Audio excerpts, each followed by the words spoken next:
So with the changing of the seasons, I've been really called and drawn to revamping my practice. I've had a very casual practice forever. I'm a very casual person. Nothing really routine or scheduled works for me. And so I see people on TarotTube and whatnot with these, like, you know, journals of what they do every day. And, like, I'll be honest, I can't even do something every day like that.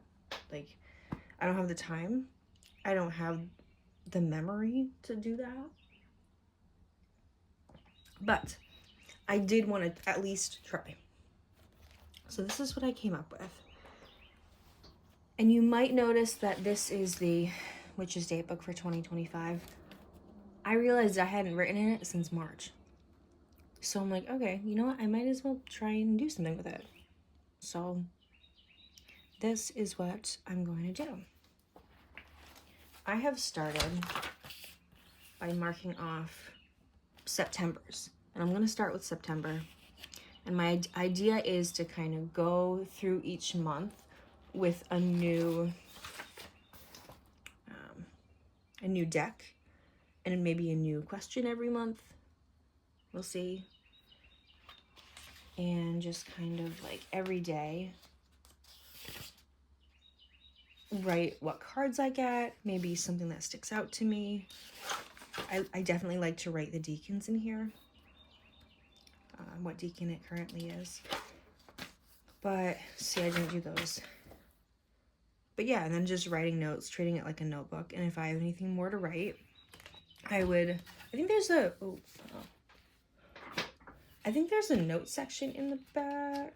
There's a very little note section. It's not big enough for a daily practice. But if I have anything extra, I would definitely bring it over to my journal, which I have a shelf over here of my like important books that I use at the time.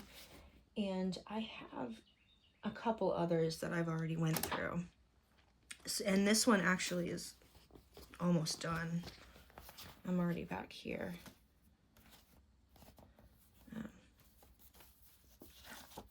So yeah, that is what I'm going to be doing every day. Like I said, this month is the Deviant Moon Tarot. I've never used this tarot. It's been out for quite a long time.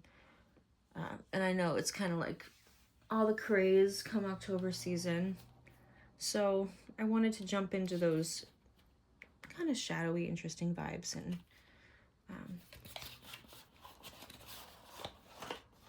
and see what September, was to hold. And when I first opened it, I will say I was reminded why I never got the deck, because it always creeped me out. But then I started to really look at it, and I'm like, oh, you know what? I guess that's not so bad. And maybe it is good to kind of look at these things and maybe pinpoint why I feel that way. Like, why does this make me so uncomfortable? Whatever it may be, not this card particularly, it does though. Like, why, would I be? And then explore that. Like, yeah, it's kind of weird that he's dipping his hand in the drink. That makes me feel a little weird. Why does it make me feel weird? Why does impurity, like that idea of like, oh, why does that make, and then explore that and sit on that, and that just, the Knight of Pentacles, interesting. Yeah. This one I thought was cool. The Seven of Cups. It's like very mad artist vibes, like the handprints on the wall and just weird stuff going on. So yeah, that's what I've been doing. And my monthly question for September,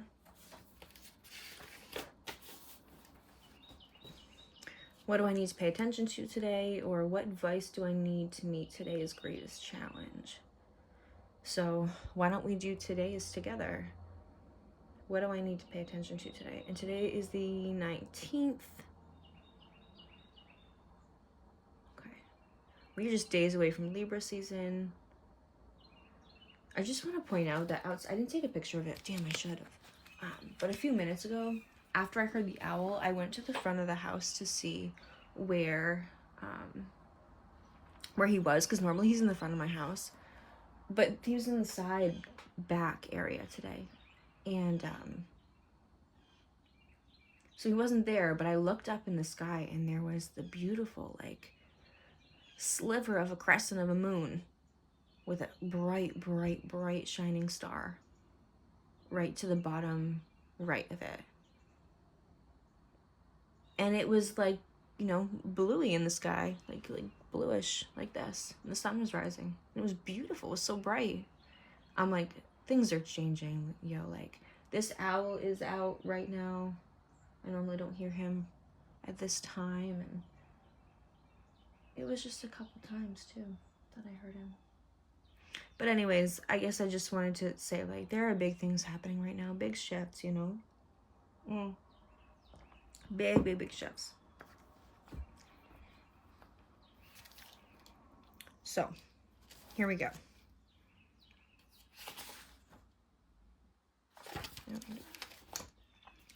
So I'm gonna go with, let's do both. What do I need to pay attention to today on this September 19th, or whenever you might be watching?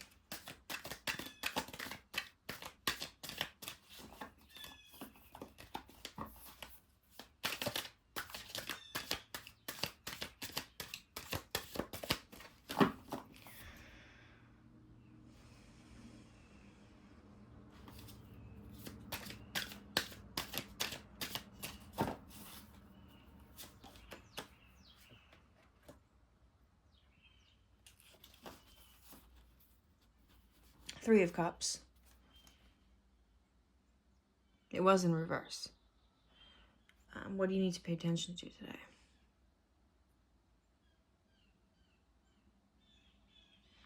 To me, my biggest thing with this card, especially being in reversed, would be maybe paying attention to friend groups or people that you have a good time with on the surface, and it seems like it's emotionally fulfilling you, but watch out for snakes, or watch out for being used. Watch out for being vulnerable.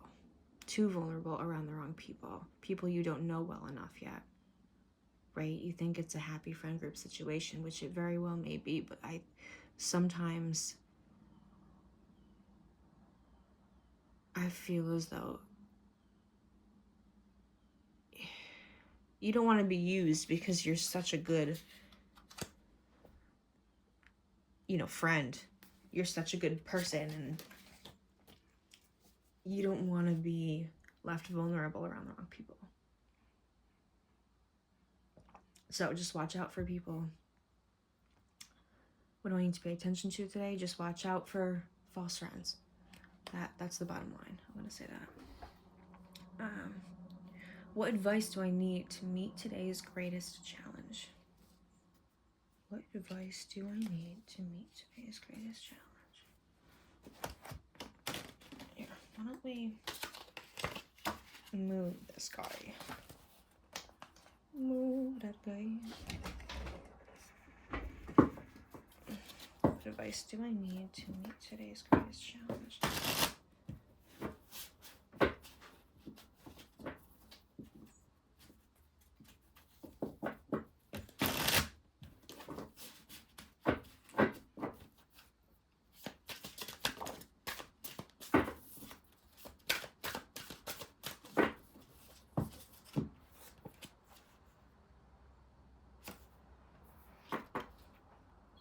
So, King of Swords, Queen of Swords, reverse, and the Ace of Wands.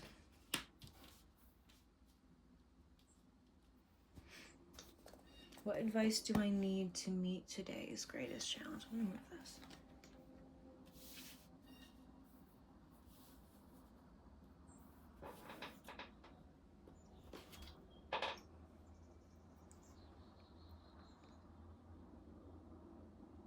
So, right off the bat,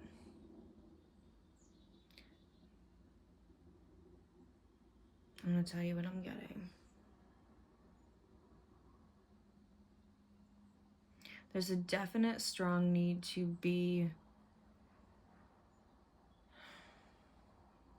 aware of what's going on. Mentally clear, sharp, and not clouded. Your judgment not clouded by. There might be some feelings of like if you've been hurt before, that might lead you to see something in a more negative or emotionally manipulated way than if you had a clear mind about it.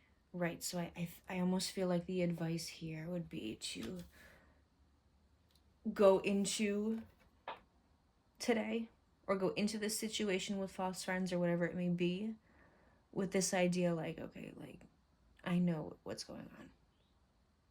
I'm not afraid of these people, because anyone that is going to disrespect me or anyone that is going to, I don't know why tarnish my name is coming up, anyone that's going to hurt me, I will have mental dominion over them simply because I say it to be so. Okay, it's not like in a being in a mean way. It's not, you don't have to dominate, or it doesn't have to be this bad thing. I think what's tricky though about the situation is there might be this, like I said, tendency to kind of, like maybe you've been hurt before and the clarity might be like clouded in some way, I feel. Okay. The emotions might be at a high. And the advice is almost like, keep a clear mind. You can feel those emotions, of course, but make sure that there is still that part of you, that mental, masculine part of you, that is like, okay, got this. Logic, you know? There needs to be, you have a male and a female within you, right? And that male needs to protect you. Allow him to protect you. Allow his cool, collected nature to protect you, because he's in there. You have him. Let him out, right? But not in like a wild release the Kraken kind of way. Like, allow him to step in front of your wounded feminine and protect her, right? And the child, because we all have the three within us: the mother, the father, and the child. Allow the father figure to take that cool, calm, collected, but yet very decisive, mature, stable, but not stuck energy, and allow him to take control of your wounded, anxious, feminine side. Okay.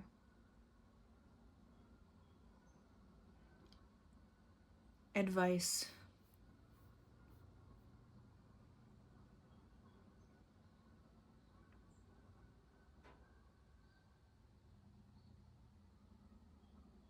This to me is really interesting. I just said the mother, the father, and the child, right? We all have that within us. It almost looks like the hand that's carrying this wand is not her, it's not her hand. It's another's hand, right? He is protecting her and the child. He is protecting her and she's protecting the child. And he, therefore, in turn, is protecting the whole family, even himself. When your inner masculine is able to step forward and protect his feminine becomes so strong in return, right? And the child grows strong in return.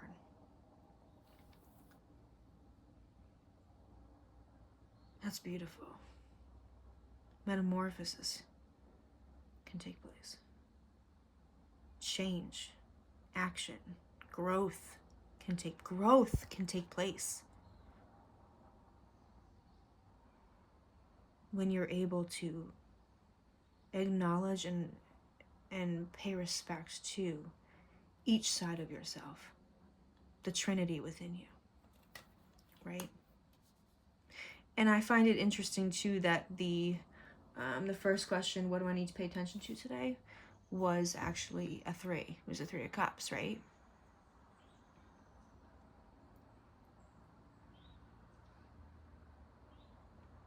Three of Cups, if you want to take the Rider-Waite right out of it, you can look at it as like a trinity of emotion. You can look at it as like, let's see, 3 in numerology is really like, it's choices. It's things getting, working up. It's 3 is a very powerful, sacred number within the universe. Like, I will be talking more about where I learned that, because I want to show you my daily practice and what I'm working on right now currently. So it's another book. But again, 3 of Cups. It's a harmony of just feeling good, That's really what it's about. And this 3, and the fact that 3 cards even came out, I really think the big lesson today is figuring out the roles of your 3. Your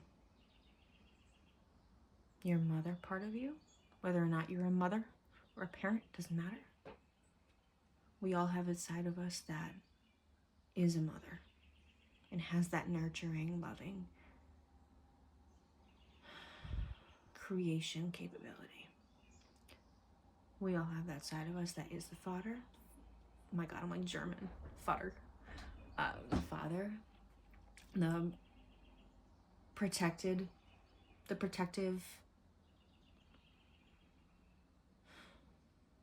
grounded, yet not stuck, right? Not stubborn, not stuck. Grounded, not stuck way of being. Someone that's able to take care of things for the mother. But there's a balance, right? We all have these parts of ourselves. And then the child, of course. Combination of the two. That is at its purest form. Figuring out where those parts of you lie and communicating with each one. You can do that. You sit with yourself, and I know meditation is kind of I feel a scary word for people because it seems so daunting, but it really is just sitting there, being thankful and just feeling and receiving and communicating. You can communicate with your inner feminine or mother, masculine or father, or child, inner child, So I'm curious what's at the bottom of the deck. 5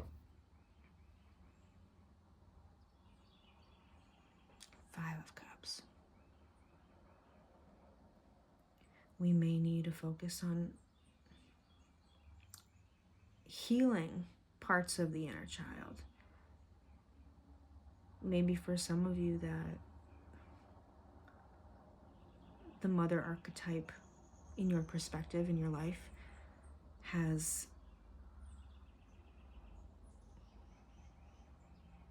always been critical. And maybe that's a clue there. Or, the 5 of Cups is also like changing of the tides emotionally. This card to me was very much like not being able to face loss. Understanding it completely,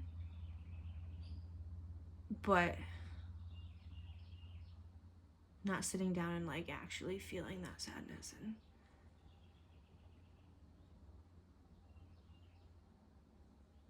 yeah, because he almost seems like he doesn't want to hear it, right? Obviously, because she's screaming at him. But there is a part of him that's forcing it away, what she has to say, right? Forcing away the feeling of the loss that he's caused, what she's feeling. So I feel like there's really a call to listen to yourself right now. Listen to those hurt parts of yourself that are crying out for your conscious attention.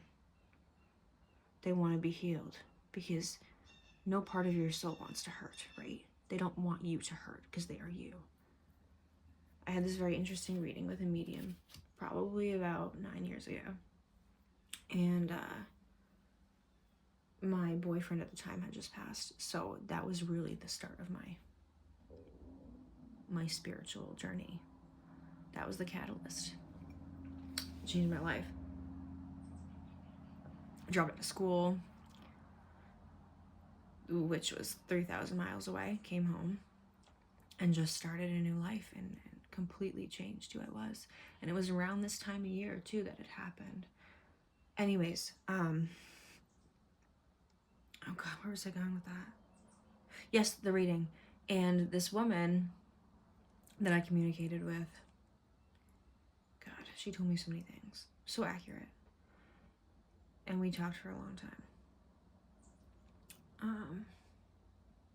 And she told me that I had these parts of myself. At the time, she only mentioned masculine, feminine, but I know there's a child now. So she was saying, like, my masculine was telling her, she can't handle this. Like, she's breaking. I don't know what to do for her. And that my feminine, which she was referring to, just couldn't bring herself to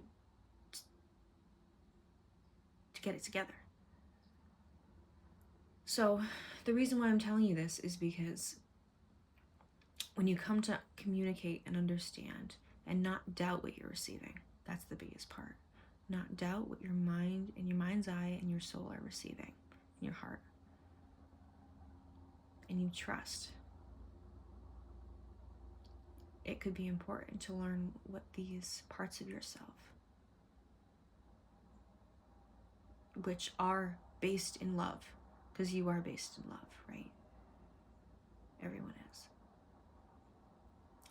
What they want to say to you to help you align more with the love that we come from, right? So, with that is today's, for me at least, I'm gonna write that down. But whenever you find this message, if you do, I hope it resonates with you. So that is what I have been working on for my daily, everyday September practice. I've got another video here coming about like some of the books that I'm reading right now, some of the decks that I'm reading, and then what I'm using this autumn equinox season. So yeah, I'll see you soon. Thanks, guys. Bye. Good morning, everybody. Happy September 19th. It is 2 days away from the official autumn equinox and new moon. And let me tell you, I'm sure you've been feeling it, but there's some strong, like, Wheel of Fortune vibes happening, like this shifting of the tides. Like, a lot of things are, how do I explain? They're coming to an end. They're starting new beginnings. Things are changing, rebirth and death and life, and there's it's overwhelming to try and explain. But I know that most of you have been feeling it. I guarantee it. It's what's happening, you know? And I want to kind of encourage you guys to pay attention to those little signs, little things that are happening in your environment. Do you hear that? That's the owl. That's actually why I decided to start this video, is because I was gonna do a different video, but I just started hearing the owl. And normally he's actually in a different tree today. He's behind the house. And normally I hear him at 2 to 3 in the morning. But this morning he just started, and it's about, oh God, it's past 6 now. I live in northeastern Connecticut, and I bought a house last year, and the wildlife is just amazing. Which leads me to what I was saying about noticing the little things around you. Animals, nature, their calls, just their appearance in your life repeatedly, or a significant event once, seeing an animal. Anyways, more than that though, signs. If you feel it to be true, if that feeling takes the least amount of effort and it feels good, that's true. No one ever told me that. No one has ever told me. Or you know what, maybe they have. They've told me, listen to your gut, listen to your, I just didn't know what that meant. And now I do. Now everything I do, I trust my gut. Even if it seems like the wrong decision in the moment to you and the rest of the world, like it can seem like that. But there are times when if you feel like you need to stick it out, don't overthink that, you know, because oftentimes the end result is beyond your wildest imagination. So there's my little spiel. And I wanted to show you guys like kind of what I've been working on lately. I wanted to show off my daily practice, which doesn't exist every day, to be honest, but I do have a daily practice that I try and maintain. I just started a journal that I wanted to show you, daily tarot journal, to kind of like keep track of that. Drinking my morning coffee, and yeah, I wanted to share my experience with that.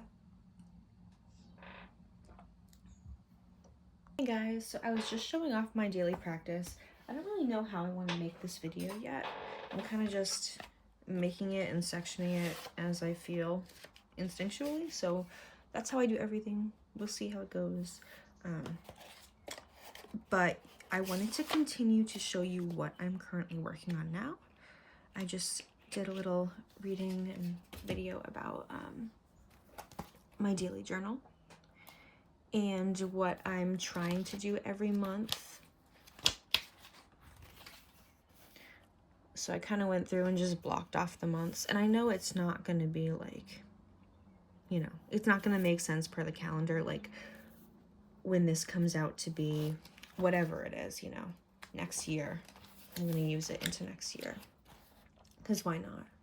Obviously I'll continue for this year, but yeah, so I just kind of went through and marked it off, and anyways, that was that. But yes, I wanted to continue to show you guys like more about me and what I'm doing and what's going on this season in my practice, along with the Deviant Moon Tarot and the daily journal.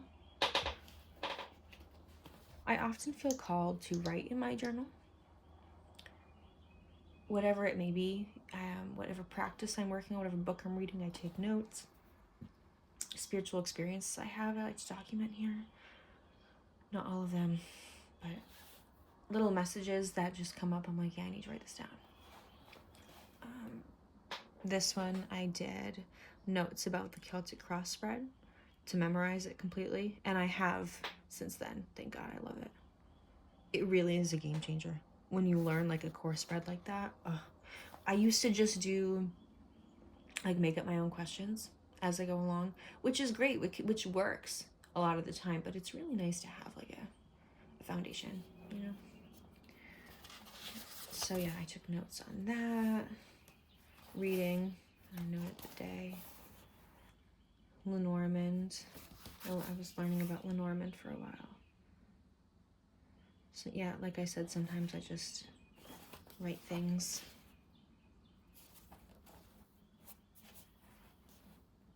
Write little messages. Keep little cards in here and things. I wanted to go through, and I leave spaces too a lot of the time for like stickers and stuff, but I definitely need to take the time to go through and just kind of decorate it. And I like to dedicate all of these to my daughters. When they get of age and want to start practicing, I want them to have access to all of these journals. So this one's almost done. I have a little bookshelf with a few that I've already completed over the years. It seems roughly that I'm doing one of these a year, but this past Virgo season and the end of Leo season, I've been using it a lot. So I'm gonna need another one before the year ends. So that's that. Okay, I'm really excited. I want to show you guys what's been really important to me lately as far as like my practice and what I'm working on, who I'm working with, because I'm always working with different deities. I change it up. And like I've said in videos before, I'm sorry, it was just 333 on the time. And in my last reading, we were talking about threes and the trinity and things. So I just said deity as if some of you are connected to either the Holy Trinity or Hecate or the Morrigan, like that's your confirmation from those deities. It's my confirmation as well. So yes, okay. I've really been into, and I consider myself loosely Wiccan, right? Because yeah, everyone's like, yeah, it's a new religion, it's new age. Okay, but I'm new too. Fucking A, you know? And we don't know a lot about what the pagans and Druids did. We really don't. They didn't have like written history. Like we learn from oral tradition and we know some things, but it's very loose. And trust me, I want to know all about what the Celtic, everything about, Scottish and Irish. I'm very interested in that because I feel most drawn to that ancestrally.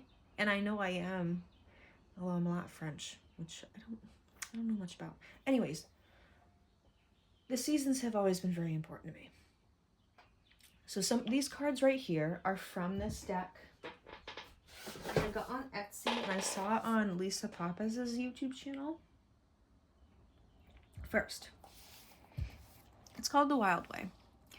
And the way that I heard about it on her channel was that it was about the deacons in astrology. And it is. And the way that I've been using it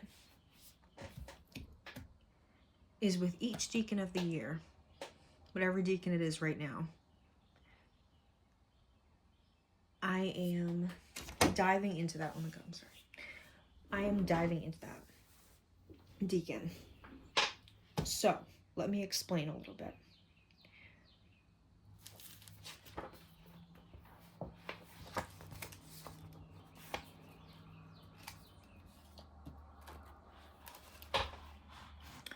This chart is what I always refer to each time I open this book. This is the Wheel of the Year every year. Okay, this is always applicable.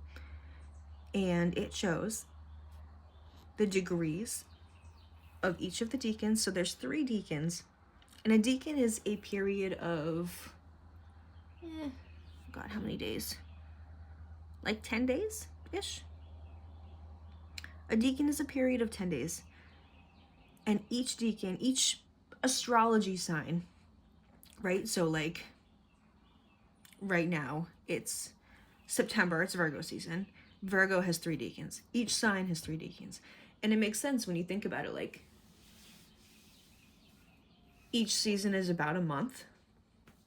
And if you break it down in 3 with 10 days in each decan, that's a month.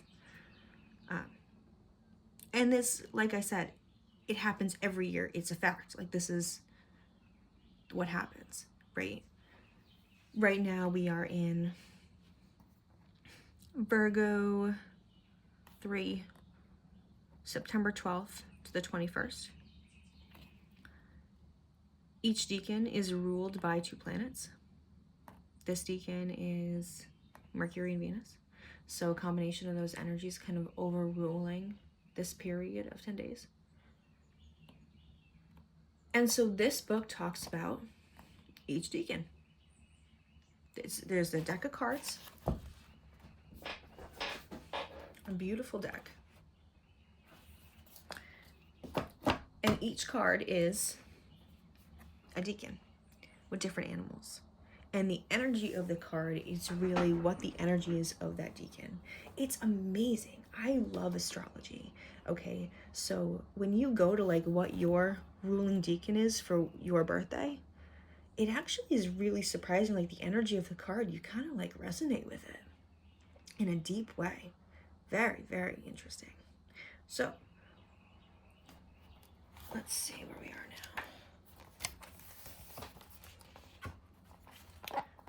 We are almost at the end of this decan from when I'm recording. The Virgo 3 legacy. It's the 3rd decan of Virgo. It's almost Libra season.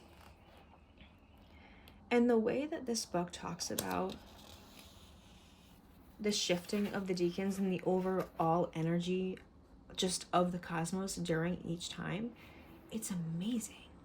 It really is. Like Virgo season right now obviously is about like harvest, cultivation, like the whole energy of this time going back to school is very much like, okay, let's gather our stuff back up together and let's get it together, right?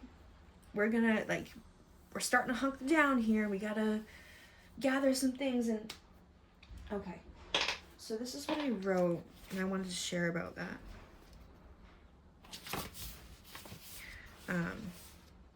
And I wanted to share like what I'm writing for each decan as well in my notebook, which can be hard to find because my notebook is like full of like I need labels. I really do. Okay, so I wrote for the Virgo 2 decan, cleaning, organizing, resetting the space, right? That's like Virgo season, but I wanted to share what I wrote about Virgo 3.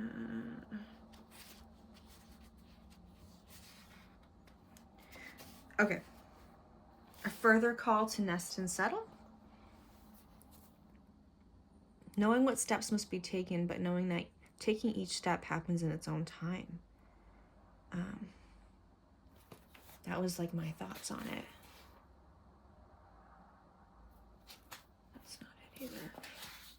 But you know what? I think I remember it. It was about how this season is really like, especially this decan, it's like you had a big party, right? Which was, think about it, the summer was the big party. Like imagine you had this like wedding or grand event and it's like dusk now, right? It's starting to, the sun's going down. And somebody's got to clean up. You got to clean up, right? So it's, Virgo season is really the start of that cleanup and getting things together for the end of the night so you can rest and go to sleep and then start the new day again. And this decan in particular, the 3rd decan, is really like picking up those final pieces of things, you know, of whether it be trash or like just food or like putting things away before you can finally just sit down and be like, oh, okay, thank God. And the more that I learn about these decans, the more I'm going to learn what period is like, okay.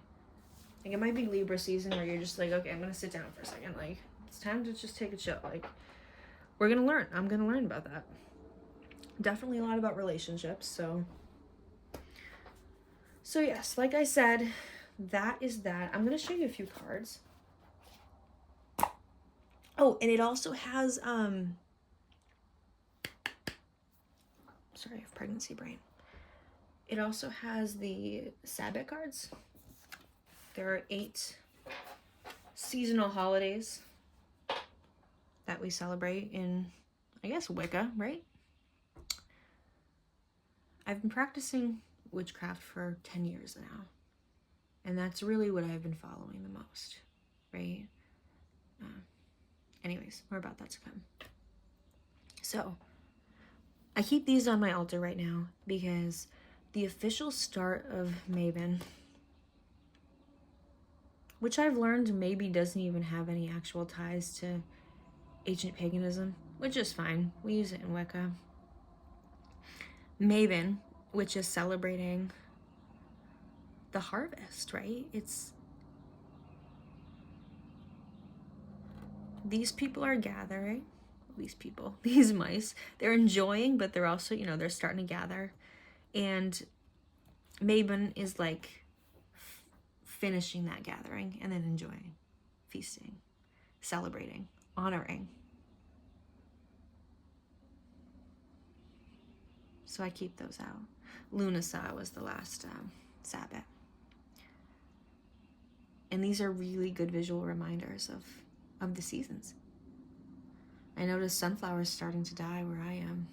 I'm like, oh my gosh, it's the end of Lunasa, Because this season really is sunflower season.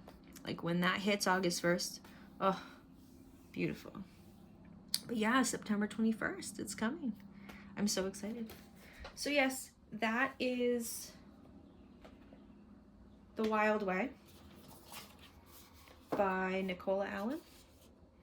And like I said, I found this on Etsy. This is so cool. So in Cancer 3, so the end of Cancer season. Abundance. This one is Capricorn 3, the end of Capricorn season. Right, start of the new year. That's really the vibes. It's nice. And it's all vibes, guys. It's all vibes. Just feel the vibes. We're about here. Wish fulfillment, Pisces 2. The vibe of the deacon. Oh, this is the Virgo one, which is really cute. Humility. And it goes into why they're labeled that way and what the animal represents, and really, really nice deck. And then there's little cards here about the Sabbats. Maven, autumn equinox, right? Wonder and gratitude, balance. So win, all of them. And then there's all of the deacon keywords for all the deacons.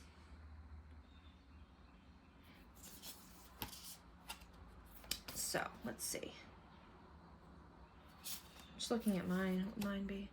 Mine would be Taurus 3 is my deacon. Turbulent times, always be prepared. Ward against misfortune. Very interesting. Which, when you connect with the energy of the deacon and read about that at the same time, it really becomes apparent, like, wow, that is really what I'm feeling right now. Or that is kind of like the underlying theme that's going on in the season and affecting my life right now. So, The Wild Way.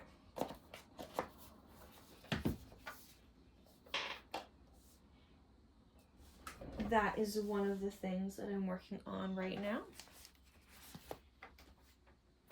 in my practice. And I think that's kind of always going to be like one of the things, until I finish studying it. Okay. I'm going to save my most important for last because it's really important. This one, I want to get back into this because I have been slacking with the rounds. And I almost have this feeling like they're saying we're not going anywhere. You know, do what you need to do, but we're not going anywhere. And I do believe that. I was told in a reading by this woman who has actually now passed. She was young. And she did a reading for me. And she told me that I had this ancestor that was Viking. And he came through and he looked like a Viking, she said. And I have a lot of like my dad's a big like Irish guy, and I have a lot of like Celtic background, right? And at the time in my ancestry, if you know anything about ancestry.com or in the DNA kits, it's that they change. They can change sometimes. So for a good year, I was like freaking 4%. What is it? Scandinavian? Yeah, I was like 4% Scandinavian. And now, like, and that was during that reading time that my ancestry told me that. I'm like, really? So then it switched. Like, at some point since then, probably about a year ago now. And now I'm no longer Scandinavian. Which, whatever, like, I still have a lot of ancestry in that general area. But what I'm getting to right now is that nothing's a coincidence. I truly believe that I was meant to have shown that part of myself. The ancestry was meant to pop that up, Scandinavian, because I'm sure somewhere down the line, I think it's possible. And this woman came through and said, like, you have this Viking ancestor, and he's like, she's strong, you know? Like, he was protecting me, which really brought me a lot of comfort, having this strong male presence that just loved me and protected me fiercely, because it just felt good. It felt good. Being a very strong, independent woman, it felt good to have somebody. And it just, I don't know what it is about like that Celtic Viking vibe. It's just so, I relate to it. That brute of a person, but so fierce and strong. And I really relate to that. Anyways, so, gotta keep hitting this. So this is one of the things that I want to include in my current practice. Runes for the Green Witch. Let's see, I already went through and like color coded them so I can find the runes easily. But this book talks about, let's see, where is that? Each rune, what it basically means, I believe this is from the Poetic Edda. I could be wrong. This is definitely taken from like a real source. These little poems. I don't remember where they're taken from. But it talks about the rune, and then it talks about correspondences. Element, zodiac, planet, tarot, chakra, deities, plants. And the corresponding plants that you can use to kind of get in touch with the energy of that rune, to use the rune's energy in correspondence with that plant, because the plant's energy has some sort of like helpful nature to the rune. The corresponding plants of Rhytho,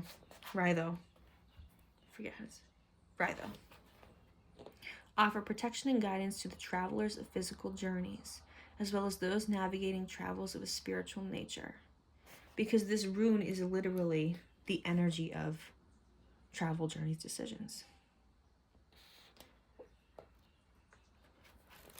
So I'm actually really interested to learn where that little bit comes from.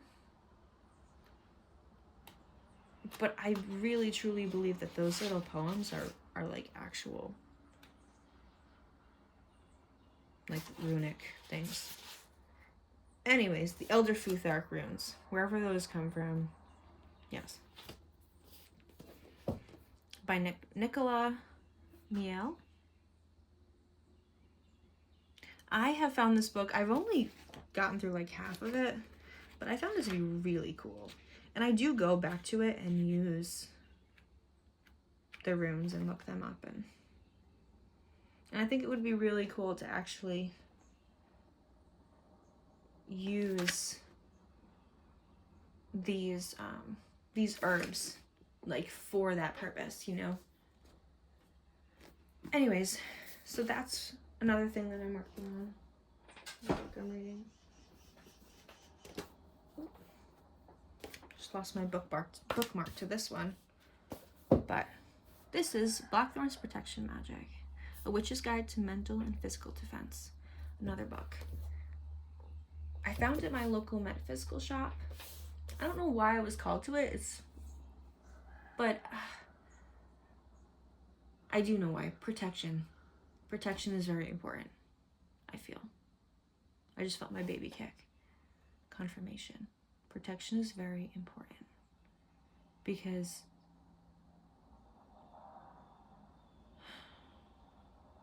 our energy is sacred, right? And the fact of the matter is that we don't know the thoughts and intents of people around us. We don't. And more likely than not, there are people that don't like us. And what I've learned from this book so far is that people don't actually have to sit down and do a ritual in order to put negative energy onto you.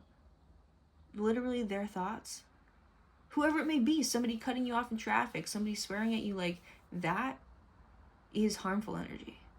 And it affects us. And there's a word for it. Freaking hex, bro.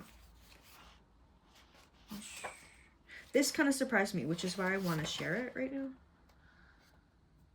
I didn't know this. Okay, so a curse is a magical ritual action, like sitting down and doing a ritual, right? Intended to cause magical harm to a person or thing or group of people because of a perceived or actual wrongdoing on the target's part. This may entail a plea to the gods, saints, or other non-human or whatever. Okay, so that a curse is actual sitting down and like screwing with you on purpose.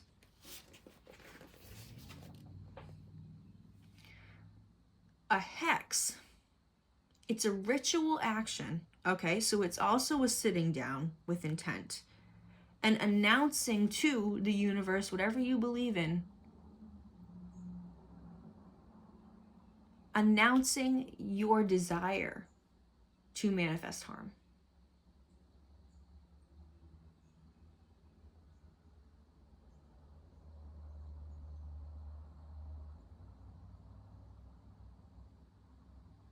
Statement of intent. So a hex, I guess, the difference between the curse and the hex is that the curse, you're actually putting in work, like a ritual, or you're making like a spell or something. You're actually doing something that is intended to cause harm.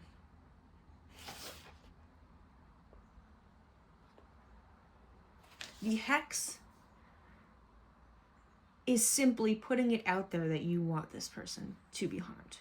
So it's more of a statement, it's more of a manifestation of words. It's not necessarily like acting on it, right? And a jinx, the difference with the hex and the jinx is passive. The jinx is like the person jinxing the other doesn't necessarily realize, consciously or unconsciously. Cutting someone off in traffic, that's where I got that. If they were to make a rude gesture towards you, it could carry the energy of a jinx. The gesture could result in something mildly inconvenient, such as being late for work, a paper cut, stubbing a toe, or spilling coffee you were looking forward to. So that is what really like shocked me. I'm like, damn, people have that freaking power. You know how many times I'm like, what the fuck, like this stupid freaking thing happened. I get so pissed off about little like shit that happens to me every day. God, maybe I'm doing that to myself with the negative thoughts and emotions and whatever. Or other people not really meaning to, or meaning to, depending on the extent of what they're going to do to carry out that intent. But simply having the intent to, you know, or negative thoughts about you can carry that and can affect your day.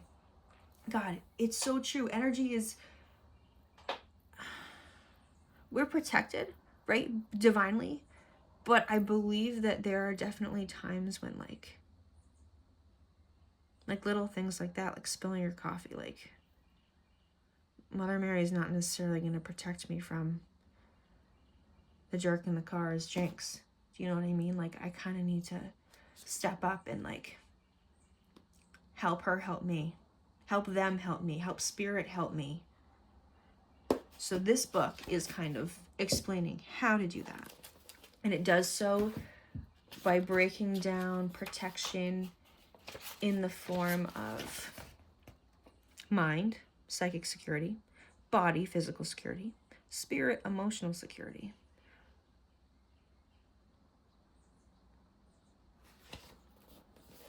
This is by Amy Blackthorne.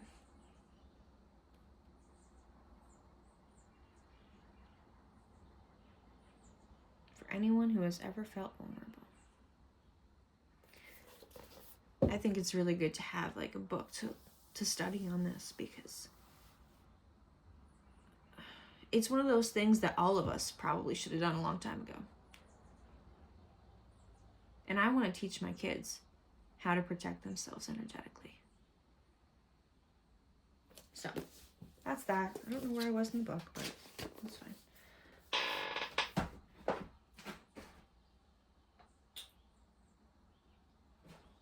All right, so a couple of the decks that I'm using at the current moment, other than that Deviant Moon Tarot. Put that there. Hare's Odyssey. I got this on Etsy, and it's by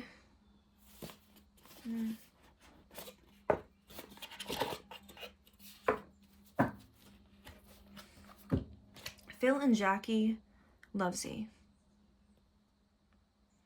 This is from England. I got it from overseas. And they actually signed my copy. That was really cool. They have a few more decks. One that is more popular. It's like a cottage one, which I loved. I thought was so cool. I don't know why I didn't get that one. But this one's amazing. And the messages are really insightful. And it's like a story, each message in the book.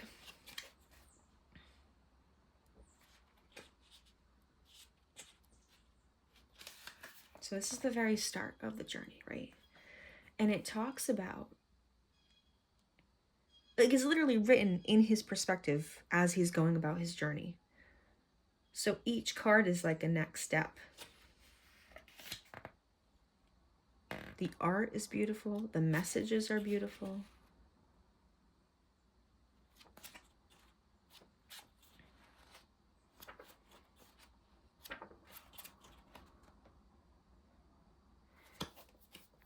And I don't have enough good things to say about this deck.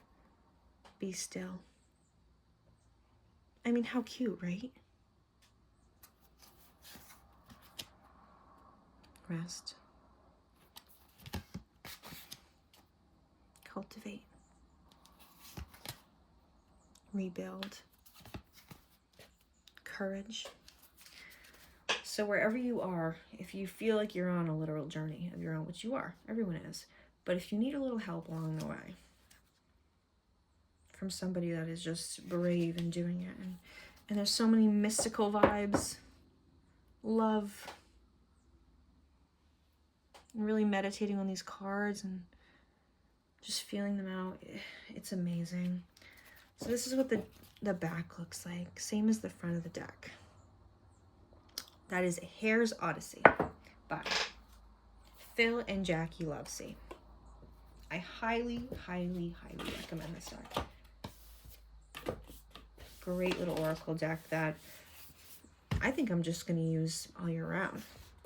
Because it has some winter vibes, got some summer vibes, all sorts of things, you know?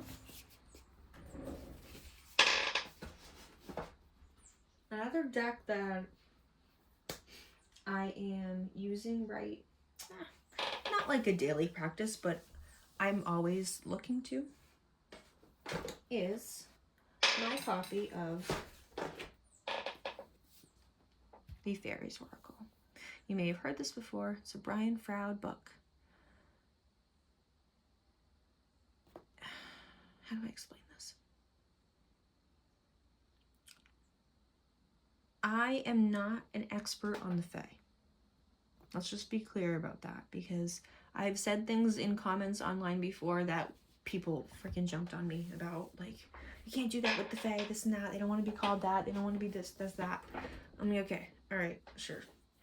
And my spiritual practice doesn't really have much room for rules. I don't like that. I don't like to feel like I'm being fear-mongered or controlled or whatever. But, however, there are forces that if you work with them, you need to know what to do. And I believe that fairies are the same thing. Which is why I don't usually, very rarely work with fairies. I think they're there. I think they can help. I honor the wood spirits when I go out, like, you know, and the spirits within the home. But I'm not gonna, even saying the word honor, like, I respect, all right, there you go, I respect you. But I'm not gonna worship fairies, because I really truly feel like they're on a dimension that is definitely a little bit higher than us, but it's not angelic. It's not source. It's just another sub-level of consciousness on this planet, right? So why would we honor another race that's, you know, that can help us, but they're not our gods, okay? I also don't want to piss them off, because like I said, I respect their presence, their energy. I acknowledge you, got you. But very rarely am I going to go making bargains and deals and, okay? However, this deck, this book, there are some things that you believe in. You read it and you believe it, right? And I'm very much like critical of a lot of things when I first see them, but I know this is real. I know it's real. There's no doubt in my mind. He communicates with each of these beings, which is a card, okay? There are groups of them. There are different types. Introducing certain fairies. There are some that he explains as being more or less angels, right? Which, I guess, just depends on your perspective. Those ones, though, the singers, are a little bit, they're different. There's different levels, right? The singers, the she, fairy guides and guardians, helpline troop, and fairy challengers.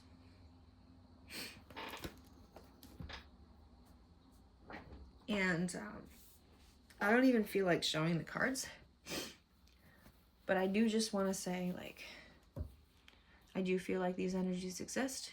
They're there, and they can help us. And I don't think it's wrong to consult in a respectful way.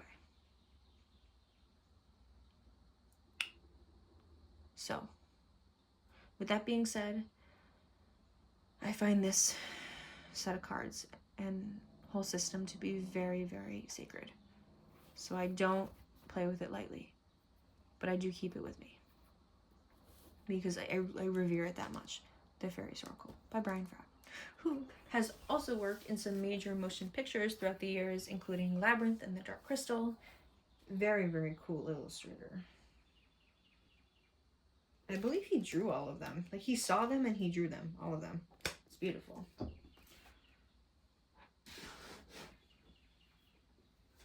And the last thing I want to talk about right now is something that I told you I was saving the most important for last. This is something that I think is very important.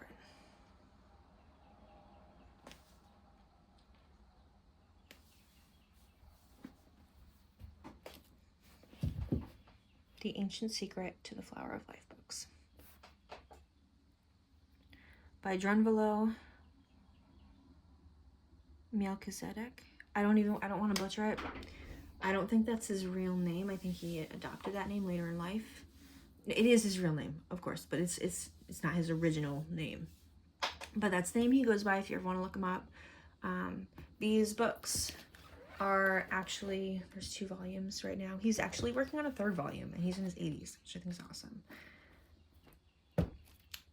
He didn't sit down and write these books. These were from a workshop that he did all over the country, a class that he taught people. And his sources include ancient texts. He went around himself to different parts of the world and gathered information and learned from different teachers of different religions. He actually says, in the last 25 years, he has studied with over 70 teachers from all different belief systems. And I say 25 years, but this was from 1994. An edited transcript. So like I said, he didn't actually sit down and write these. Somebody listens to what he said and wrote it down from all of these workshops that he had. I want to tell you about the way that these came into my possession. I look up events on Facebook sometimes, like local metaphysical events, and I found this one, and it was just like tarot class. Okay. Which, if you guys work with tarot regularly, it's really hard to find like a group of people that are seasoned in tarot and you can just talk to and like swap stories and do readings on each other. It's hard to find that. So this was more or less like a class. And I'm like, you know what, I'll take what I can get. So that's what I did. I went to this class, and at the end of the class, they did like, whoever wants to do a reading on each other, can do that. Okay, sure. So I did a reading from this girl, and she cried, which any tarot readers know, like, that it happens. And so she goes, you know what, I have something for you. And there was a community bookshelf in the room, or the shop. And she went over to it, and she's like, these are meant for you. I'm like, okay. And for about a year, they just kind of sat on my bookshelf. And recently, a few months ago, I was called to pick them up again. And oh my God. I don't know how people feel about the Bible. I'm sure some people read the Bible and are like, this is the most sacred text of all. I'm not lying. This is literally how I feel about this fucking book. This book has the truth. As close to the truth as I've been able to see it from anyone else's perspective. Other than this book, which I didn't think to show you. God, if you want to freaking resonate with your soul, read this book. The Top 10 Things Dead People Want to Tell You by Mike Dooley. It's so correct in my intuitive perspective. Like, unbelievable. So yeah, take a look at that when you get a chance. But this book. Where do I even begin? It's explaining consciousness. It's explaining ancient origins. in a way that, but he sets it up as like, you're gonna think this is crazy. Like, he sets it up like that, and he's like, let's lay down the basics first before I show you all of these things. And so he gets you into this like understanding of the way things work, and you're like, yeah, that makes a lot of sense. And then he pulls out these freaking truths and these facts that it just makes sense. It just makes sense, man. I'm gonna read you just a little snippet from his dedication, the preface. Only one spirit. Long before Sumeria existed, before Egypt had built Saqqara, before the Indus Valley flourished, spirit lived in human bodies, dancing in high culture. The Sphinx knows the truth. We are much more than we know. We have forgotten. The flower of life was and is known by all life. All life, not only here but everywhere, knew it was the creation pattern, the way in, the way out. Spirit created us in this image. You know this is true. It is written in your body, in all our bodies. Long ago, we fell from a very high state of consciousness, and the memories are just now beginning to emerge. The birth of our new/old consciousness here on earth will change us forever and return us to the awareness that there is only one spirit.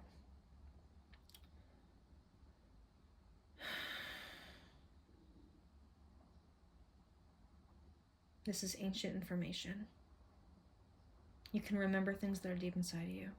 And it's my hope that this book will trigger these things so you can remember who you are, why you came here, and what your purpose is for being here on earth. It is my prayer that this book will become a blessing in your life and give you a new awakening about loving, about yourself, and something about you that is very, very old. Thank you for sharing this journey with me. I love you deeply, for in truth we are old friends. We are one. John Flo. And I didn't read the entire thing.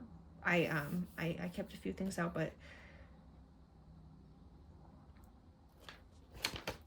I mean, imagine a book that brings together ancient aliens, angels, ancient Egypt, Sumeria, the Bible, like all of these things. He brings all of these perspectives together, and sacred geometry, crystals, and it just makes sense.